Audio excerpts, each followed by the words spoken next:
우리가 갈라디아서 나누고 있죠. 지난주에 우리가 나누었던 내용들을 보면 갈라디아서는 바울이 1차 전도 여행 중에 이 갈라디아 교회를 세우고 그리고 이 교회를 향해서 쓴 편지인데요. 많은 이방인들이 예수님을 믿는 믿음으로 이제 주님께 돌아와 교회가 세워지게 되었습니다. 그런데 바울이 다시 전도 여행을 떠난 후에 이 교회에 어떤 일이 일어났지요? 거짓 교사들이 들어와서 다른 복음, 가짜 복음을 전하기 시작한 거예요. 이들은 율법주의자였는데요. 바울의 사도권을 공격을 했죠. 바울은 예수님의 제자가 아니기 때문에 사도가 아니다. 그리하여 그가 전한 복음도 완전하지 않고 부족하다. 그래서 예수 그리스도를 믿는 믿음 외에 율법을 지키고 할례를 해야 한다. 그래야 구원받을 수 있다. 이렇게 미혹을 한 거예요. 근데 갈라디아 교인들이 어떻게 됐어요? 여기에 이제 미혹이 된 거죠. 그래가지고 자신의 행위로 또 율법을 지키며 하나님 앞에 나아가고자 하는 거예요. 이 사실들은 바울이 어떻게 된 겁니까? 가만히 있을 수가 없어서 이제 이 교회를 향해서 편지를 쓴 것이 갈라디아서다 이렇게 했습니다. 그래서 지난주의 내용을 보면 예수 그리스도를 믿는 복음 외에 다른 복음이 없다. 바울은 자신이 직접 예수님께 보내심을 받은 사도고 내가 이 진리를 주님께 직접 받아 전한다. 그렇기 때문에 다른 복음을 전하는 것은 그 누구라도 저주를 받을 것이다. 갈라디아 교회야 정신을 차리고 이 예수 그리스도를 믿는 믿음으로 돌아와라. 이렇게 이제 편지를 썼습니다. 자, 오늘도 이제 계속 지난주에 이어서 바울이 이제 이 주장을 하는데요. 특별히 오늘 말씀은 바울의 간증이 기록되어 있습니다. 바울이 자신의 간증을 통해서 이 믿음을 전하는 것인데요. 다른 성경에는 없는 이 갈라디아서만의 특별한 내용이기 때문에 우리가 잘 볼 수 있으면 좋겠습니다. 바울이 그만큼 절실한 마음으로 이 교회를 향해서 이제 복음을 전하는 것인데요. 자, 11절부터 계속 보시면 형제들아 내가 너희에게 알게 하노니 내가 전한 복음은 사람의 뜻을 따라 된 것이 아니니라 이렇게 얘기를 합니다. 바울은 이 교회를 향해서 형제들이라 이렇게 이야기를 하면서 다시금 편지를 쓰고 있는데요. 그만큼 바울은 이 교회 성도들을 귀히 여기고 가족과 같이 여기고 애틋한 마음으로 이 마음을 담아서 편지를 쓰고 있다는 것을 알 수 있는 것이죠. 그 내용이 무엇이냐? 앞서 본 것처럼 바울 자신이 전하고 있는 복음, 이 복음은 사람의 뜻을 따라 된 것이 아니라는 거예요. 그러니까 사람의 생각이 아니라 하나님의 뜻이라는 것이죠. 12절 보시면 이는 내가 이 복음을 사람에게서 받은 것도 아니고 사람에게서 배운 것도 아니고 누구에게 받았다는 거예요? 오직 예수 그리스도. 특별히 여기서 보면 계시로 말미암은 것이라 이렇게 얘기를 합니다. 지난주에 1장 1절에서도 바울은 자신이 사도된 것은 사람에게서 난 것이 아니라 하나님으로부터 말미암은 것이라 분명히 얘기를 했는데 오늘 본문에서도 다시금 이 자신이 전한 복음은 사람으로부터 배운 것이 아니라 예수님께 직접 받은 계시라는 거예요. 여러분 계시가 무엇입니까? 계시. 우리가 오후 예배 때 일반 계시, 자연 계시, 특별 계시 나누었죠, 그렇죠? 자, 계시는 무엇이냐면 사전적인 의미로 보면 여러분 잘 들으세요. 감추어졌던 것을 보여주는 것. 다시 말하면 전에는 감추어져서 몰랐던 것을 이제는 보여줘서 알게 하는 것을 계시라고 하는 거예요. 예를 들면 제가 손을 이렇게 주먹을 쥐고 있다고 쳐보세요. 그러면 이 주먹 안에 여러분 무엇이 들어있는지 보이십니까? 안 보이십니까? 안 보이시죠? 제가 계속 이러고 다녔으면 여러분들 이 안에 뭐가 있는지 몰랐을 거예요. 그런데 어느 날부터 손을 딱 펴서 보여주는 거예요. 이 손 안에 무엇이 있었는가? 예를 들어 동전이 있었다고 칩시다. 그러면 딱 제가 손을 펴서 보이면 여러분 그다음부터 이 안에 동전이 있다는 것을 알게 되겠죠. 그죠? 계시라는 것은 이런 것과 같아요. 전에는 하나님이 알려주시지 않았는데 이제는 예수 그리스도가 누구이신지 주님께서 바울에게 밝히 알려 보여주셨습니다. 그래서 예수 그리스도의 계시라, 예수 그리스도를 통해서 직접 들은 그런 말씀이다 이렇게 얘기를 하는 것이죠. 그래서 바울은 하나님께, 주님께 직접 들어서 예수 그리스도가 누구이신지, 예수 그리스도를 믿는 믿음으로 우리가 의롭다함을 얻는 것을 바로 알게 되었습니다. 자, 그래서 그것을 통해서 복음을 전하고 교회를 세운 것이죠. 그죠? 자, 그런데 한번 생각을 해보세요. 바울이 그렇게 복음을 전해서 갈라디아 교회를 세웠어요. 그런데 이단들이 들어와서, 거짓 교사들이 들어와서 그거 틀렸어, 그거 아니야, 믿는 믿음으로 안 돼, 율법을 행해야 돼, 할례를 행해야 돼, 이렇게 전하고, 그리고 성도들이 거기에 빠져들고 미혹되니 여러분 바울의 심정이 어떻겠어요? 얼마나 애통하고, 그죠? 얼마나 그 마음이 괴로웠겠습니까? 그래서 바울이 이렇게 마음을 담아서 편지를 쓰고 있는 거예요.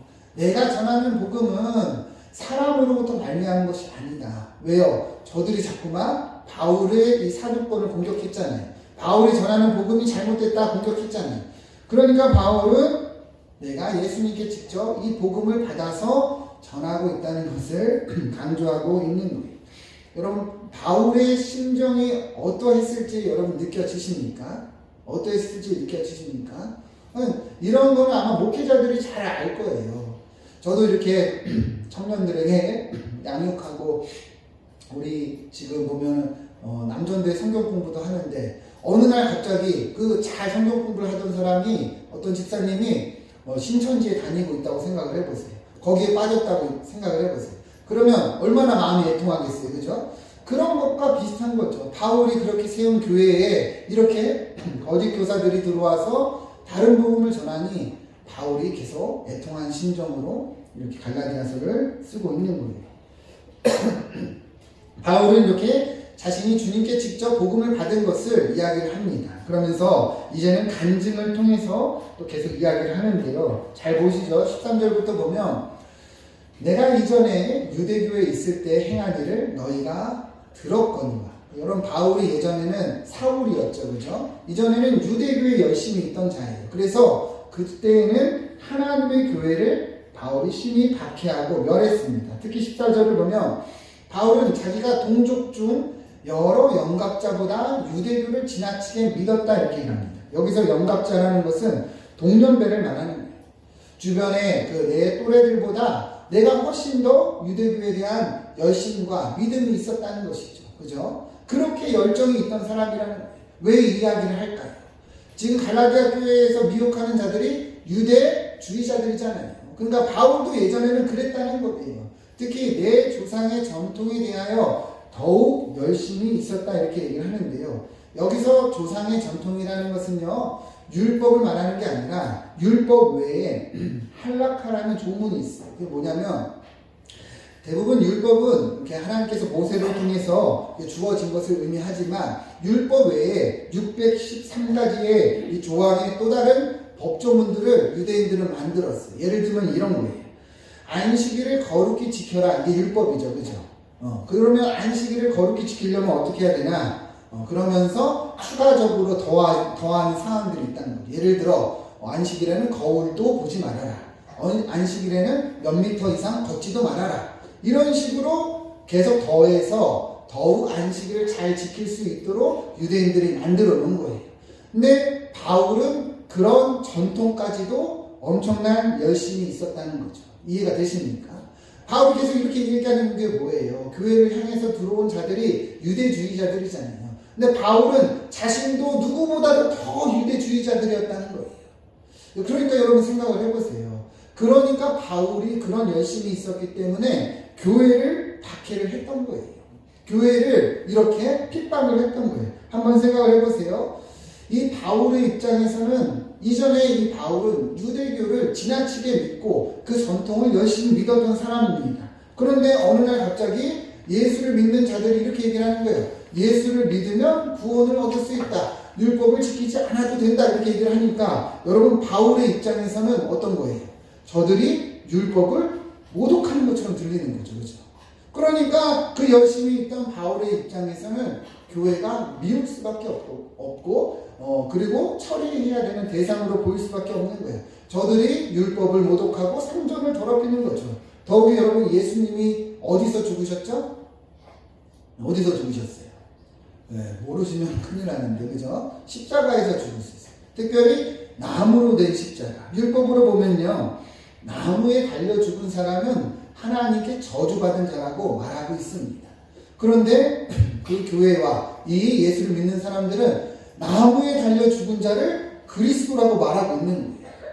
완전히 율법과 대치가 되는 거죠. 그죠? 그렇기 때문에 바울도 누구보다도 이 유대교회에 대한 열심을 가지고 교회를 박해하고, 그죠? 교회를 핍박했던 사람이에요. 자, 그러면 바울이, 자, 여기 보세요. 자, 바울이 왜 이 말을 할까요? 왜 바울이 이 말을 할까요? 당연히 자기도 그랬던 사람인데, 이제는 어떻게 됐습니까?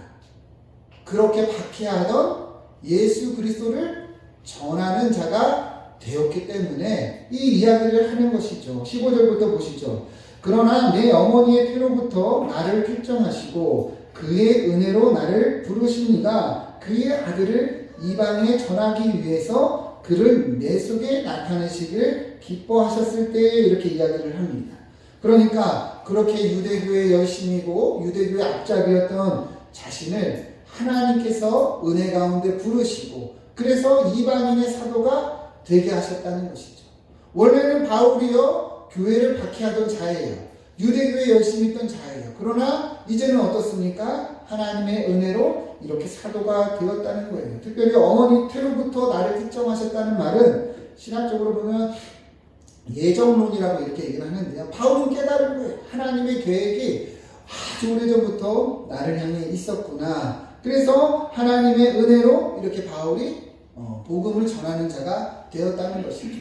왜 바울이 이 이야기를 하겠습니까? 이게 자신의 간증이고 자신의 삶에 일어난 일이기 때문이에요. 특별히 여기서부터 잘 봐야 되는데요. 바울이 이 이야기를 하는 것은 자 16절 뒤에 보면 바울이 그렇게 하나님을 만났을 때에 내가 곧 혈육과 의논하지 아니하고 이렇게 얘기를 합니다.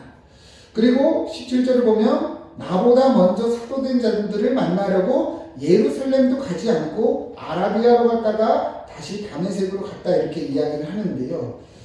이 부분을 한번 더 자세히 보면 사도행전 9장부터 보면 자 사울이었던 이 바울이 예수님을 어떻게 만났습니까?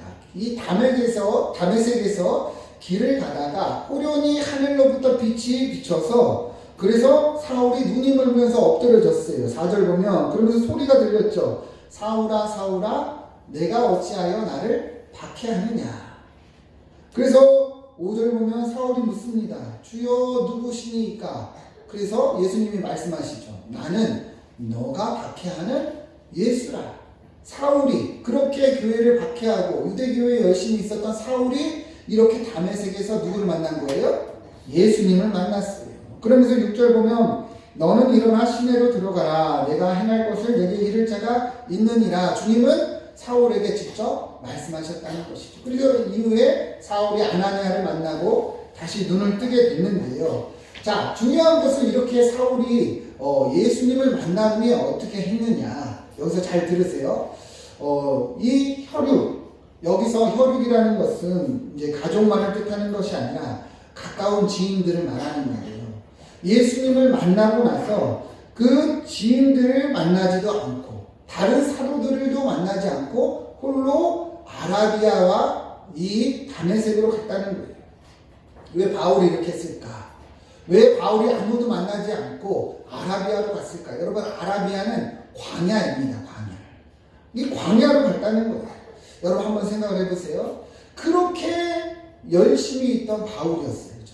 그렇게 유대교를 철저히 믿고 누구보다 철저히 이 전통을 따르고 그래서 교회를 박해했던 바울이었어요. 근데 그 바울이 지금 자신이 박해하던 누구를 만났어요? 예수를 만났어요. 여러분 한번 생각을 해보세요. 얼마나 바울의 입장에서는 이게 충격적이었겠어요. 자신이 그렇게 반대하고 저주하고 그렇게 핍박했던 그분을 이 이 바울이 직접 만난 것이죠. 그러니까 바울은요, 이런 일이 일어난 뒤에 사람들을 찾아간 게 아니에요. 그냥 혼자 광야로 간 거예요. 광야. 왜 광야로 갔을까요? 광야에는 아무도 없잖아요. 그죠? 하나님과 독대하기 위해서 바울이 간 거예요. 그래서 아라비아에서 3년을 있습니다.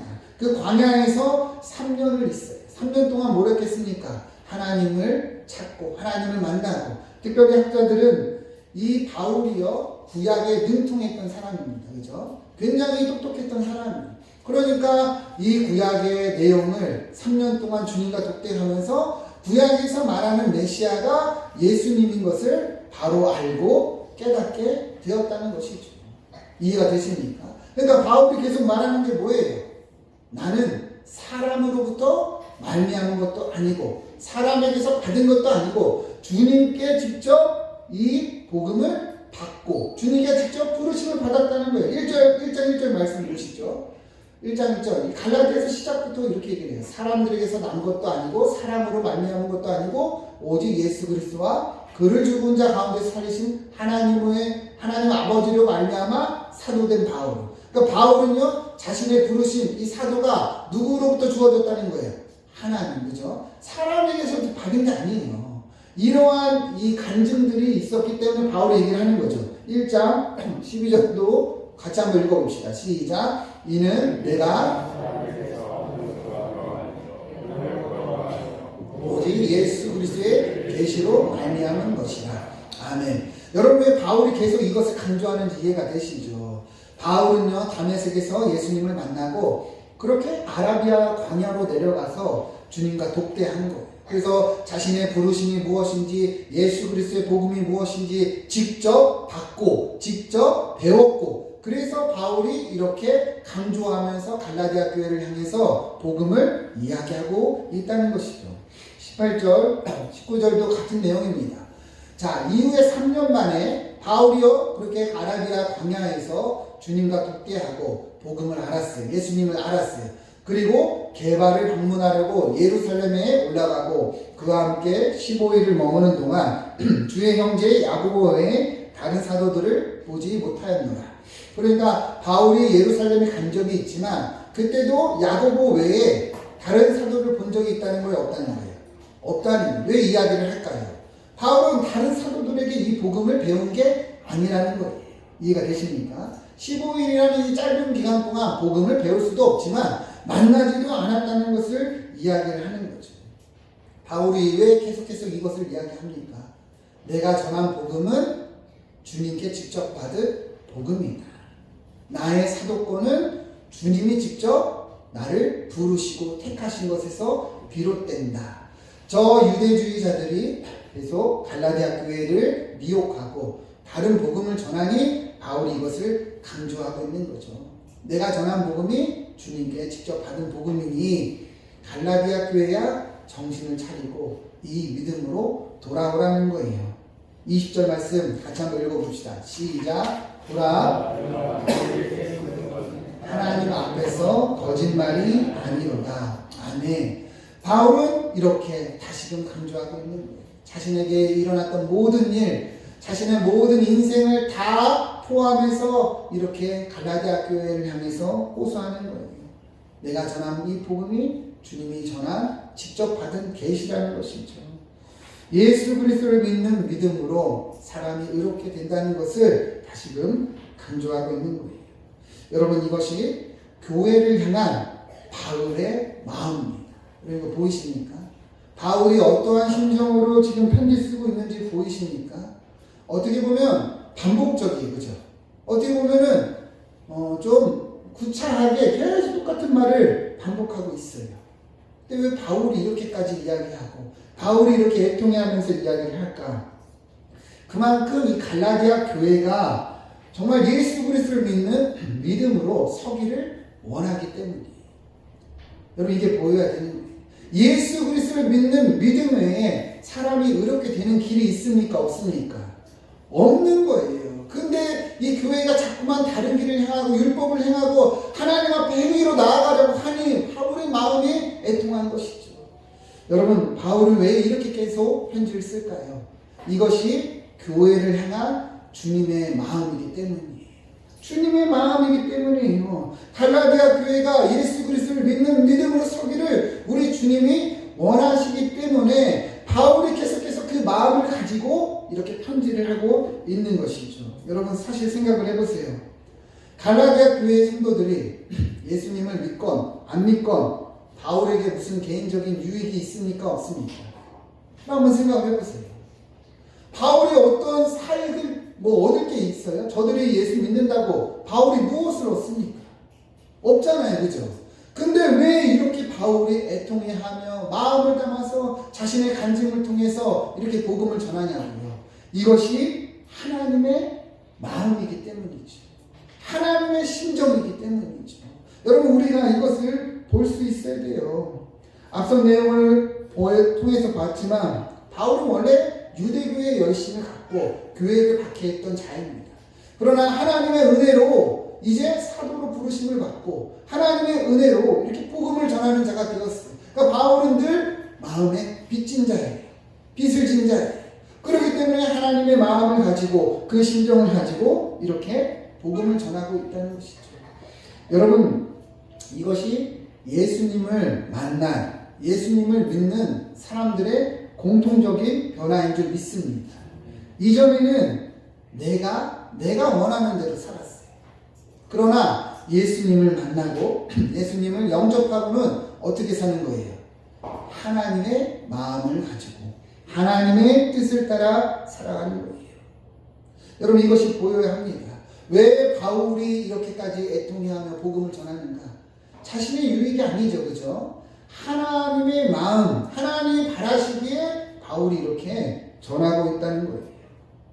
여러분 이전에 우리가 주님을 몰랐을 때는 내가 내 중심으로 살았지만 이제는 주님의 은혜를 알고 그리스도를 믿고 그분이 나를 위해 죽으신 것을 우리가 믿기 때문에 이제는 그분을 나의 구주로 영접하고 그분의 뜻을 구하며 살아가는 거예요.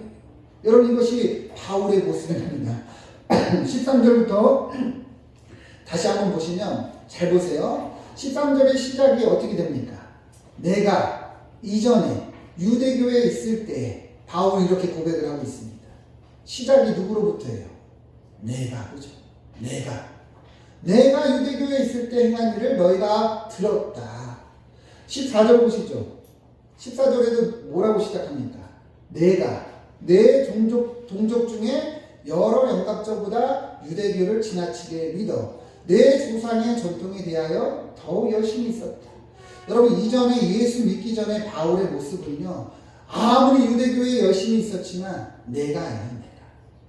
내가 노력했고 내가 그렇게 했고 내 뜻을 따라 내 열심으로 그렇게 살았다는 것이죠. 15절 잘 보세요. 그러나 예수님 믿은 후에 어떻게 됩니까? 그러나 내 어머니의 태로부터 나를 택정하시고 그의 은혜로 나를 부르신 이가. 여러분 주체가 바뀌어 있습니까? 안 바뀌어 있습니까? 바뀌어져 있죠. 그렇죠? 이전에 예수 믿기 전에는 내가 살았어요. 그러나 이후에 예수 믿은 후에는요 나를 부르신 이 일을 따라 살아가는 거예요. 16절 보시죠. 그의 아들을 이방인에 전하기 위하여 그를 내 속에 나타내시기를 기뻐하셨을 때 그를 내 속에 나타내시는 이가 누굽니까? 하나님이신 거죠. 여러분 이것이 예수님을 만난 사람들의 변화입니다. 한글 성경으로는 잘 보여지지 않지만 원어로 보거나 영어 성경으로 보면 이게 너무도 분명하게 다 드러나 있어요. 바울이 이전에는 내가 살았어요. 그러나 예수님을 만난 후로는 그 주체가 바뀌어서 나를 부르신 이를 따라 살고 있다는 거예요. 여러분 우리도 이러한 변화가 일어나야 된다는 것이죠. 예수님을 믿기 전에는 내가 주인되어 내 마음대로 살았지만 이제는 내 안에 예수 그리스도로 우리가 살아가야 된다는 거예요. 중심도 결국 내 모습이었다면 이제 예수님을 만나고 나면 이 주체가 나에게서 주님으로 바뀌어야 된다는 것을 성경은 말씀하고 있습니다. 왜 그럴까요? 우리 주님께서 내가 죽어야 할 그 십자가에서 죽으셨기 때문이죠.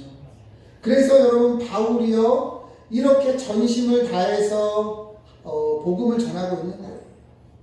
바울에게 무슨 사익이나 유익이 있어서 이렇게 애통해하며 똑같은 말을 반복하며 편지를 쓰는 것이 아니죠. 하나님이 그렇게 원하시니까, 하나님의 뜻이 있으니까 교회를 향해서 이렇게 편지를 쓰고 있는 것입니다.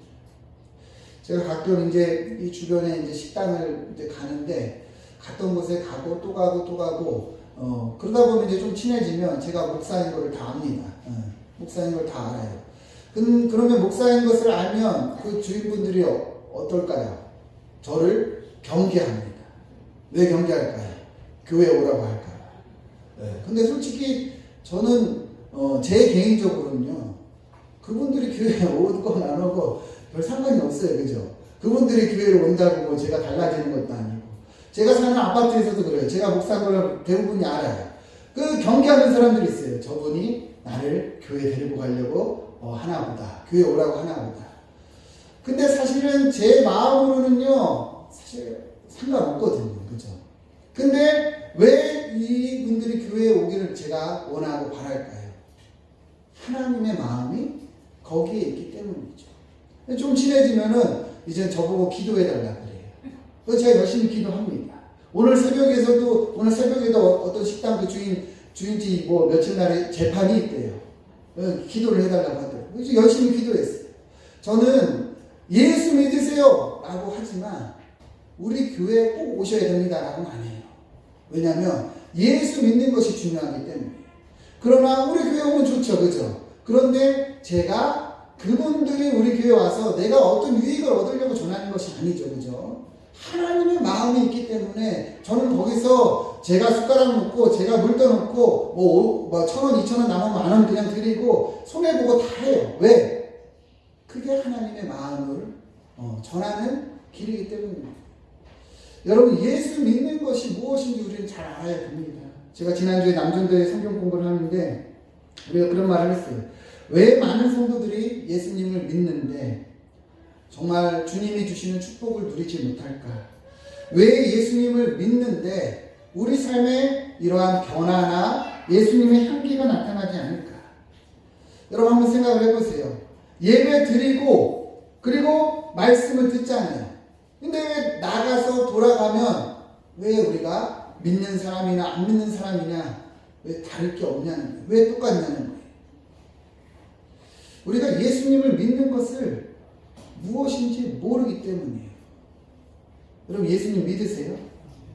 예수님 믿으십니까? 예수 믿는 게 뭐예요? 예수 믿는 거. 제가 남전도 분들께 다 질문했어요. 다 그러더라고요. 예수님이 나의 죄를 위해서 죽으신 것을 믿는 것이 예수님을 믿는 거예요. 여러분 맞습니까? 틀립니까? 맞아요? 틀려요? 여기서 잘못 말하면 틀릴까봐 그죠? 맞죠? 그죠? 근데 여러분 부족해요.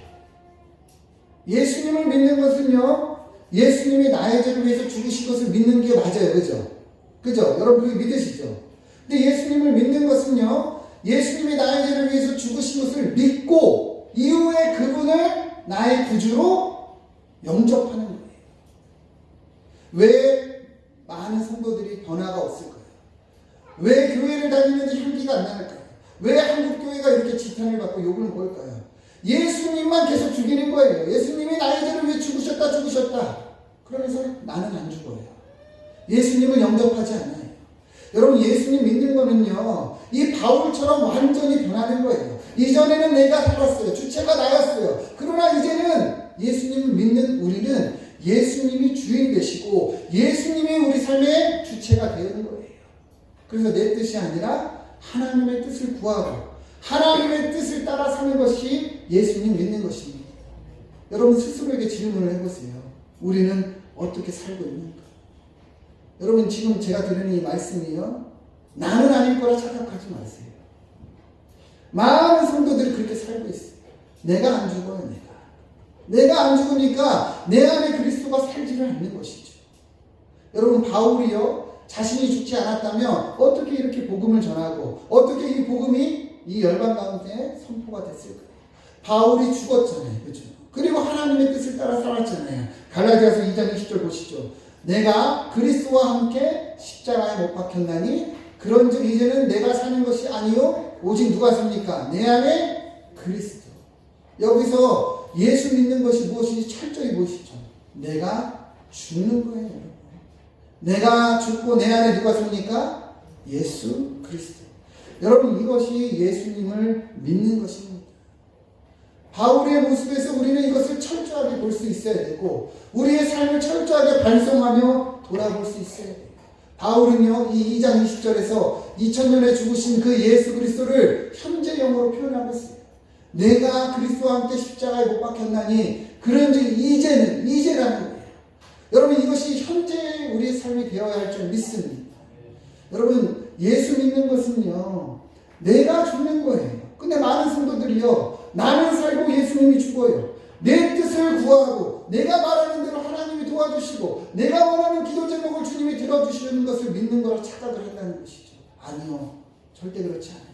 하나님의 뜻이 우리 삶에 이루어지기를 바라는 것, 이것이 예수님 믿는 것입니다. 여러분, 이러한 삶이 되기를 축원드립니다. 여러분, 생각해 보세요. 내가 주관하고 내가 이끌고 내가 인도하는 삶이 형통하겠습니까? 하나님이 이끄시고 하나님이 인도하시는 삶을 따라가는 것이 형통하겠습니까?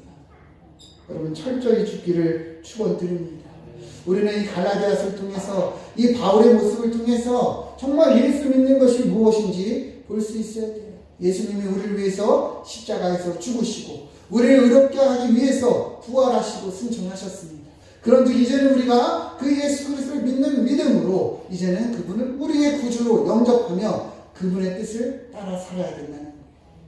여러분, 왜 성경 통독할까요? 왜 말씀 볼까요? 왜 기도할까요? 이것을 위해서요. 이것을 내 뜻을 하나님이 들어주세요 라고 하는 것이 아니라 하나님의 뜻이 우리 삶에 이루어지기를 원하기 때문에 우리가 말씀 보고 기도하는 것이죠. 그 하나님의 뜻에 우리가 철저히 순종하고 우리가 그 뜻에 복종하기 위해서 말씀 보는 거예요. 여러분, 이러한 은혜가 있길 축원드립니다. 오늘도 우리가 이제 이후에 교제도 하고 또 나눔도 하겠지만 여러분, 정말 이러한 교제와 이러한 나눔이 있기를 소망합니다. 그래서 하나님의 뜻이 우리 공동체 안에 하나님이 원하시는 모습이 우리 모임 안에서 철저히 일어나고 정말 나는 죽고 그분이 영광 받으시는 우리 교회 또 우리 모든 성도들의 삶이 되기를 주님의 이름으로 축원드립니다. 기도하겠습니다.